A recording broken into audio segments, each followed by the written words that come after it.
Kopassus merupakan satuan elit TNI AD Indonesia. Nama Kopassus sendiri sudah menjadi kekuatan yang disegani bahkan cukup besar di mata dunia. Siapa sebenarnya dalang atau pencetus nama Kopassus? Ia adalah Alex Kawilarang. Ya, benar Alex Kawilarang. Berkat tangan dingin mantan prajurit Knil ini, Kopassus menjadi kekuatan yang sangat disegani di dunia karena kemampuan khususnya seperti pergerakan cepat di medan apapun, penembakan yang presisi, dan anti-terorisme. Mengutip situs resmi Komando Pasukan Khusus, Kopassus Mil ID, Korps Baret Merah dibentuk di Maluku pada masa menumpas pemberontakan bersenjata. Saat itu, pasukan tersebut dipimpin oleh Komandan Wilayah 3 Kolonel Alexander Evert Kawilarang dan Komandan Operasi Letkol Slamet Riyadi. Pemberontakan tersebut dilakukan pada bulan Juli 1950 oleh sekelompok orang yang menamakan dirinya Republik Maluku Selatan, RMS. Meski berhasil menumpas pemberontak, namun cukup banyak korban jiwa dari pihak TNI. Banyak prajurit TNI yang gugur karena pasukan musuh mempunyai pengalaman tempur, taktik, dan keterampilan tambahan yang tinggi. Kekalahan ini menginspirasi Letkol Slamet Riyadi untuk menciptakan kekuatan tempur yang mampu bergerak cepat dan tepat untuk menghadapi segala medan pertempuran dan kemungkinan kejadian dalam pertempuran.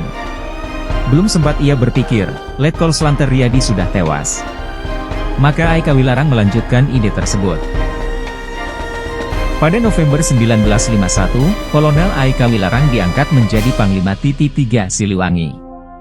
Ia juga mengeluarkan Instruksi Komando Angkatan Darat dan Wilayah 3 Nomor 55, Instr. PDS 52 tanggal 16 April 1952 tentang pembentukan Satuan Komando Angkatan Darat dan Wilayah 3 atau Kesko 3 Siliwangi, yang menjadi pendahulu Kopassus. Kasus Baret. Menurutnya, Kawilarang, pasukan khusus harus berupa satuan tipis yang memiliki kemampuan individu tinggi dan mobilitas tinggi, tulis buku, Kopassus Por Indonesia, yang dikutip Inus Purwokerto. Selain itu, A.I. Kawilarang yang lahir di Meester Cornelis, kini Jatinegara, pada 23 Februari 1920, ditugaskan oleh Letnan Alesius Sugianto untuk meneliti pelatih guna membantu pembentukan unit khusus di bekas markas pasukan khusus, KST, di Batu Jajar, Bandung, Jawa Barat. Dalam visi beliau, A.I. Kawilarang, pasukan khusus harus menjadi kekuatan yang ramping dengan kemampuan individu yang tinggi dan mobilitas yang tinggi, demikian tulisan buku bertajuk, Kopassus untuk Indonesia, seperti dikutip Inus Purwokerto. Selain itu, A.I. Kawilarang yang lahir di Meester Cornelis, sekarang Jatinegara, pada 23 Februari 1920, meminta Alesius mencari instruktur untuk membantu pembentukan pasukan khusus di bekas markas Korps Troepen Khusus, KST, di Batu Jahar, diperintahkan kepada Letnan Sugianto. Bandung, Jawa Barat. Alex Kawilarang merupakan orang yang mendukung terbentuknya Satuan Elit TNI AD, Kopassus. Pada titik ini diputuskan bahwa Mayor Mok Ijeong Jambi, mantan Kapten KNI Liter, akan bergabung dengan KST dan berpartisipasi dalam Perang Dunia Kedua sebagai komandan pertamanya. Selama perjalanannya, unit tersebut beberapa kali berganti nama. Di antaranya adalah Detasemen Komando Angkatan Darat, KAT, pada tahun 1953 dan Resimen Komando Angkatan Darat, RKAD, pada tahun 1952. Pada tahun 1955 namanya diubah menjadi Resimen Pasukan Khusus Lintas Udara, RKAD. Pada tahun 1966, RKAD berganti nama menjadi Pusat Pasukan Khusus TNI AD, Puspassus TNI AD.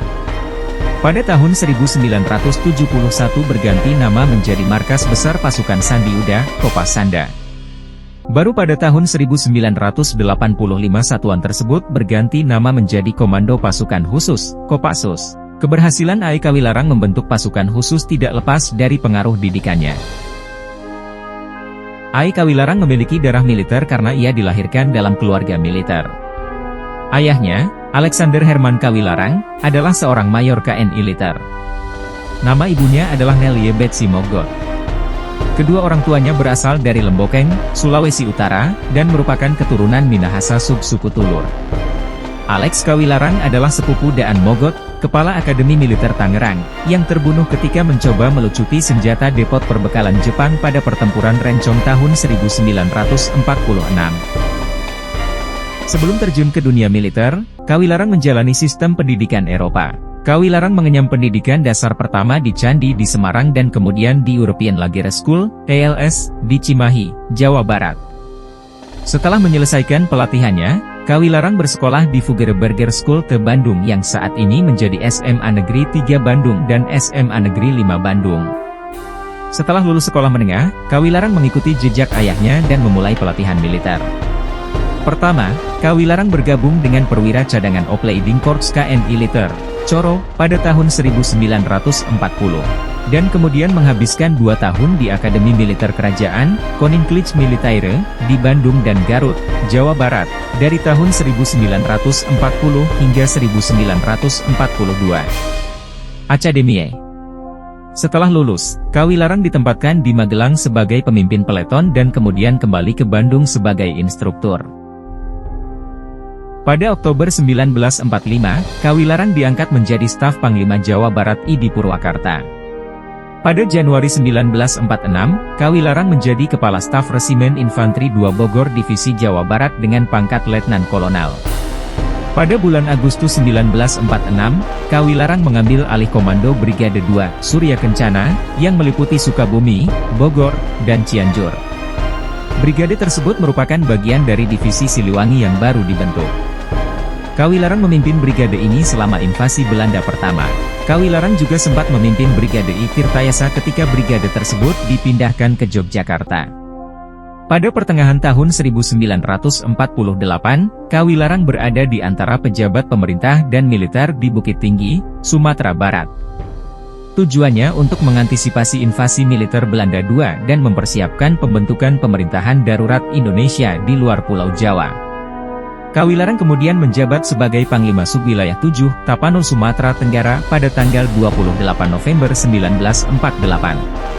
Pada tanggal 1 Januari 1949, pada masa pemerintahan darurat Republik Indonesia, PDRI, Kawilarang diangkat menjadi Wakil Gubernur Militer PDRI. Sedangkan pada tanggal 28 Desember 1949, Kawilarang merupakan Gubernur Militer Wilayah Aceh dan Sumatera Utara sekaligus Wakil Koordinator Keamanan berpangkat Kolonel. Pada tanggal 21 Februari 1950, Kawilarang dipercaya memimpin Komando Angkatan Darat dan Wilayah, TTI, Bukit Barisan di Medan, sambil menunggu pengakuan Belanda atas kedaulatan Indonesia setelah Konferensi Meja Bundar, KMB. Semasa karirnya, Kawilarang juga pernah menjadi Panglima Daerah di 2 komando daerah penting lainnya, yaitu Angkatan Darat dan Wilayah 7 Indonesia Timur, sekarang Kodam Siliwangi. Disinilah Kawilarang berhasil membentuk pasukan khusus kebanggaan TNI yang kini dikenal dengan nama Kopassus. Semoga dapat disaring pelajarannya. Jangan lupa untuk like, komen, dan subscribe, agar kami lebih semangat untuk membagikan pengetahuan tentang militer lainnya. Terima kasih.